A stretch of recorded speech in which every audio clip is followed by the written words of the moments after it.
Hey guys, welcome back with me again in this channel.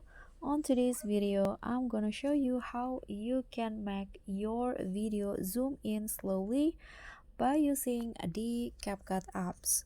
So what you need to do is just import your videos to CapCut, and you can just use keyframes at the start and also the end. So whoops. At the end or at the second keyframes, zoom your clip like this so that it will create a zoom in effect. So when you play it, it will go like so.